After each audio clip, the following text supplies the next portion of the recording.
When you strip away the noise and the bright lights, it's just the game you loved as a kid. Hoopheads, listen up. A brand new drop just detonated the sneaker world, and it's rattling Nike's billion-dollar throne like a half-court buzzer beater. Execs in the Swoosh War Room are scrambling because this move could rewrite basketball culture overnight. Caitlin Clark is the only woman in basketball to ever sign with Wilson Basketball, and she's the only athlete since Michael Jordan to do so.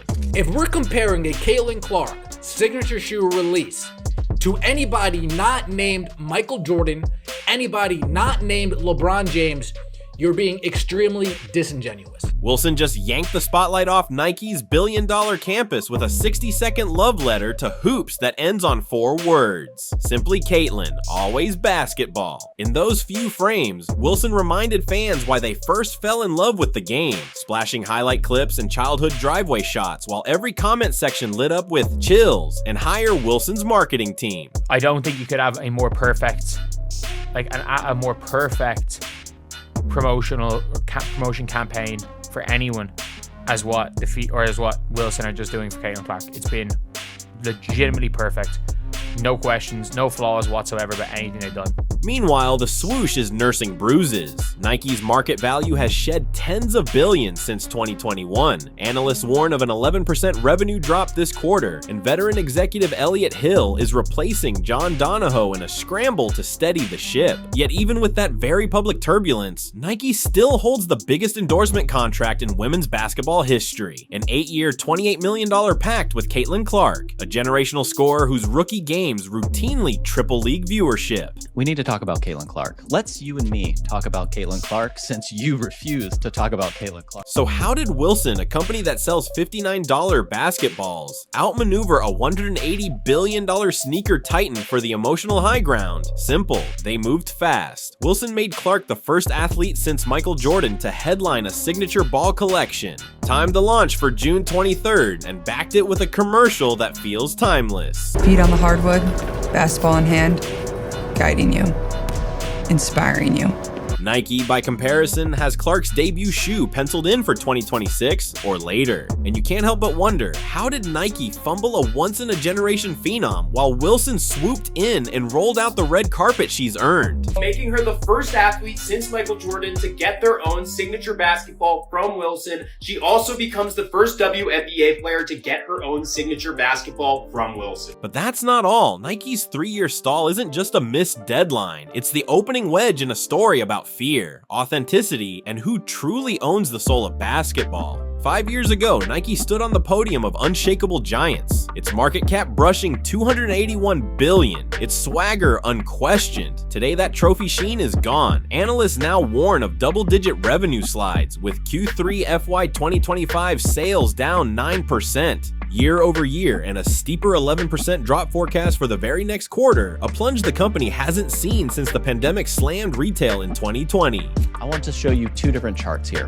One, your stock price since 2021. It is down nearly 60%. Your executives and the people who are making these decisions, their stock options are worthless. Meanwhile, you have the single biggest needle mover in all of American sports since Michael Jordan, and you have somehow convinced yourself that you need to slow play this. Inside the headquarters, the fallout toppled leadership. John Donahoe, once hailed for pushing Nike's digital pivot, stepped aside after activist investors accused him of playing defense while rivals ran fast breaks. Veteran brand builder Elliott Hill now inherits a roster bruised by missed innovation cycles and a marketing voice critics call timid. He's promised fresh product franchises that add billions, but even bullish insiders concede that kind of revival takes years, and Nike's shot clock is ticking loudly. There is no better way to promote Caitlin Clark. She doesn't need any promotion of pre-game fits. There doesn't need to be any, even a Nike terrible promotion is you can't win, so win, while ignoring her.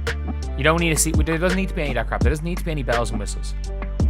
All you have to do is promote basketball. But listen to this. The real crisis isn't just about spreadsheet metrics. It's about losing control of the sports story, and that narrative just bounced off Beaverton's rim straight into Wilson's waiting hands.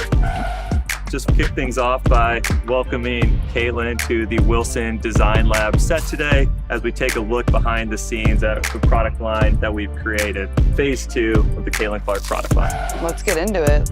Drop Caitlin Clark into any gym and the numbers swing like a turnstile in a hurricane. Her very first pro game pulled 2.7 million viewers, the most watched regular season WNBA broadcast in 25 years. Then league ratings cratered 55% the moment a strained quad sidelined her 2 weeks later. Ticket data tells the same story. Whenever the Fever hit the road, get-in prices spike 125% above the league norm, and the Washington Mystics were forced to ditch their cozy 4,200-seat arena for an 11,600-seat NBA venue just to meet the Clark demand. Her gravitational pull isn't confined to Gates and Nielsen meters. Clark's rookie campaign turned Indiana into the first WNBA team to top 1 million followers on a single social platform, while Forbes credits her for vaulting the Fever to a $370 million valuation, second only to the champion Liberty. Even national accolades follow the ripple. She snagged AP Female Athlete of the Year before logging a minute of playoff basketball, and her Instagram base now eclipses every active NBA lottery pick from her draft class. One word to describe Caitlin Clark. Amazing. Yes. A beast. She is the truth. And I mean, she's the truth, and she was a rookie. Right? Yeah. Knock down the three-pointer, get to the rim. She can get to the free throw line. She's the crafty. ball. Yeah, very crafty. Crafty. So sometimes she look like she's coming off for a three-point shot and she backdoors you for a layup. She gets her teammates involved. She can pass. She can shoot. Man, she is the complete basketball player. It gets crazier. This kind of raw, immediate market power is exactly what Nike once weaponized with Jordan and LeBron, yet they're rolling the ball out to Wilson, who's already cashing in. If we're comparing a Caitlin Clark signature shoe release to anybody not named Michael Jordan, anybody not named LeBron James, you're being extremely disingenuous. Extremely disingenuous. We can't compare abnormality to normal behaviors. We can't compare the extreme case, the rarest of the rare case, to an average Joe Schmo walking down the street singing do I did it dum diddy do. We can't be doing that. We only compare Clark to Jordan, Clark to James, Clark to Tiger, Clark to Gretzky, Clark to Ali. That's it. So Nike went from a 3-month timeline to here's where the storyline veers from puzzling to downright maddening. In May 2025, the Swoosh rolled out Aja Wilson's A1 signature sneaker, and it vanished from digital shelves in minutes, with Foot Locker already teasing additional colorways just weeks later. Now zoom out. The same brand admits Clark's first shoe may not arrive until 2026, or even 2027. That's a wait 2 full WNBA seasons longer than LeBron's design cycle back in 2003, when Nike sketched the Air Zoom Nobel 3 months before the rookie even signed and had the shoe on his feet on opening night. Internally, Nike insists the delay isn't about favoring Wilson. Vice President Tanya Vizdek claims a Clark sneaker takes time, brushing aside outsider chatter that corporate politics are slowing the assembly line. The reason this is happening, every month that ticks by, Wilson's ball brand partner gains free runway to define Clark's image, while Nike, the very company writing her $28 million checks, watches from the bleachers. And that sets the stage for a marketing ambush no one in Beaverton saw coming. Okay, so we got Oasis. I will say, this is my favorite from just seeing it at first glance. The pattern is a bit of an abstract illustration of what water looks like. And then also you're seeing the fairway, the greens, that's also kind of interspersed in the pattern too. It's amazing. It's hard to pick a favorite ball, but this is going to be up there with it. Yeah. Wilson didn't just drop an ad. They unboxed a 3-act love poem to hoops. The 60-second reel hit Instagram and TikTok on June 9th with the tagline, "Simply Caitlin, always basketball," and a promise. Clark's signature ball line lands June 23. Within 48 hours, the clip racked up millions of plays, every comment dripping the same word, goosebumps. The spot opens in hushed tones, driveway snapshots, battered nets, sneaker squeak echoing on empty courts. A single voiceover whispers, "When you strip away the noise and the bright lights, it's just the game you loved as a kid. No politics, No hashtags, just raw nostalgia. By the time Clark swishes a logo range 3 and the screen fades to that forward tag, Wilson has reframed her from WNBA rookie to keeper of basketball's soul. And crucially, they did it without mentioning shoes once. Behind the scenes, Wilson treated her like MJ-level royalty. Senior director Christopher Rickert says the design team brainstormed 50 different concepts, combing her social feeds, favorite colors, even childhood letters, before chiseling the lineup to 3 final patterns. Each one hides Easter eggs. Her number 22, Iowa Gold Flex, a subtle map of Des Moines. All right, so we're gonna cover this one next. We were running some data during one of your Fever home games. It would kind of track noise and sound whenever like you would make a play. How do we take that theme and put it into a design? Well, it was a little bit of a scientific Nah, this is cool. People need to listen to this. This is a high quality basketball. This is what the real hoopers use in the gym. This one. Can't pick a favorite. They're all amazing.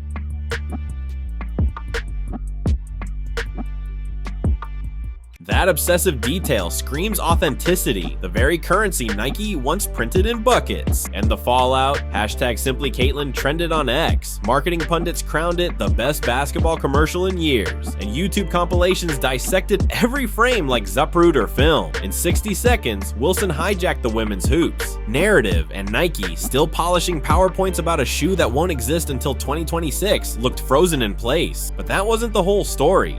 Wilson's viral wave soon exposed a deeper authenticity gap that threatens to pull millions in merch dollars and maybe the sport's future away from the swoosh. People were even speculating that. But today was the Nike quarterly call, putting to rest any rumors that A, this wasn't a done deal, and B, there are renegotiations at the table. Something that this did clear up as well, it's looking like Caitlin Clark's shoe was coming in 2026.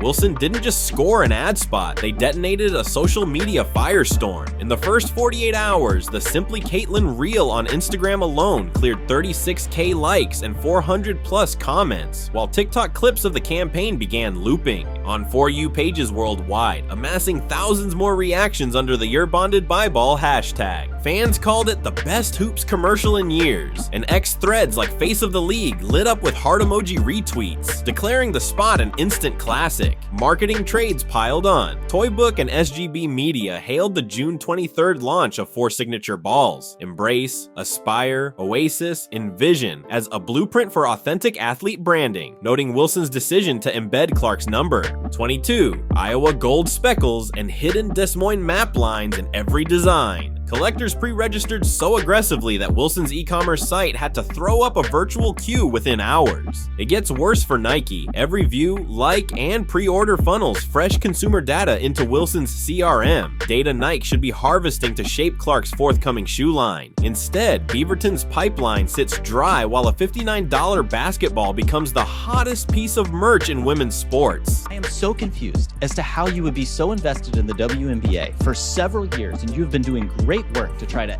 elevate and uplift that league and many of the athletes there. But this seems like you have convinced yourself that this needs to be an either-or conversation. And we never have an either-or conversation in the men's sports. You have like 10 signature athletes. Half of them don't deserve a signature shoe.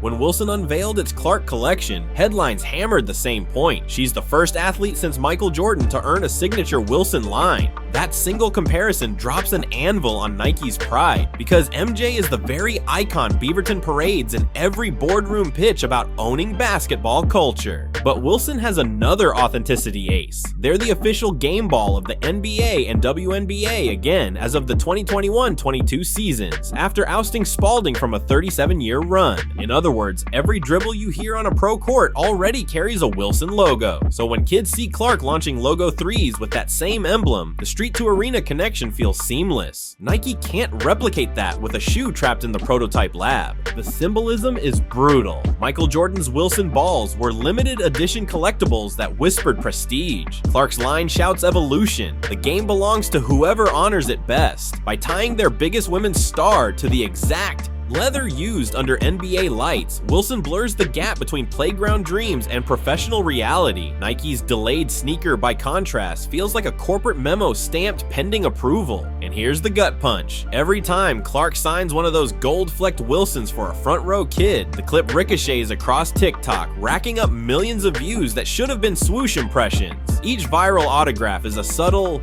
but lethal reminder that authenticity beats bureaucracy, setting the stage for a commercial tug-of-war where passion, not product pipelines, decides who wins the next generation of fans. But the real reckoning arrives when those impressions turn into cash registers, because loyalty minted on driveway courts rarely switches brands once sneakers enter the picture. Major retailers are already voting with rack space. Fanatics says Clark's replica sold more units in late 2024 than every NBA star except Steph Curry, and her fevered jersey still sits in the site's overall top 5 months into the 2025 season. Foot Locker's June merchandising note moved Wilson's 4 Simply Caitlin balls from novelty end caps to full bay placement after pre-orders spiked past internal forecasts by 180% within 3 days. Investors are tracking the shift too. A Sports Illustrated commissioned study estimates Clark could fuel $1 billion in WNBA economic activity this year, accounting for more than a quarter of the league's total ecosystem. Analysts at Morgan Stanley warned that if Nike's delay drags on, Wilson could own the touch point that actually matters: backyard adoption, locking in lifetime loyalty before swoosh laces ever hit shelves. Here's the kicker: once a 12-year-old buys her first Wilson x Clark ball, chances are the matching Wilson branded shoes, bags, and apparel that spill out over the next 2 seasons will feel like the natural choice. That's the Jordan playbook. Reversed. Sneakers once drove ball sales. Now the ball is steering an entire retail lane away from Nike.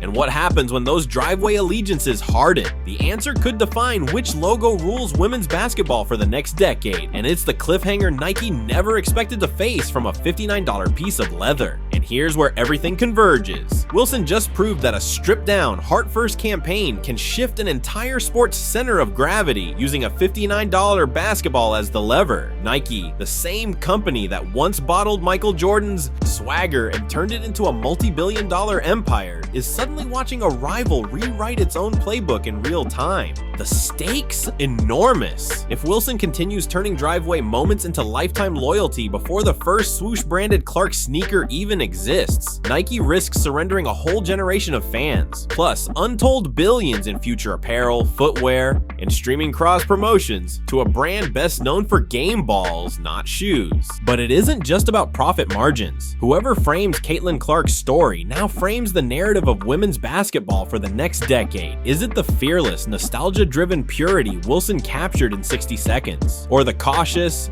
focus-grouped rollout still incubating somewhere deep in Beaverton? The shot clock is ticking and the scoreboard is tilting. In basketball, as in business, you either step up or get stepped on. So the real question is simple: which logo will our kids be wearing when they first fall in love with the game? Drop your pick in the comments below, because the next buzzer may change sports marketing forever.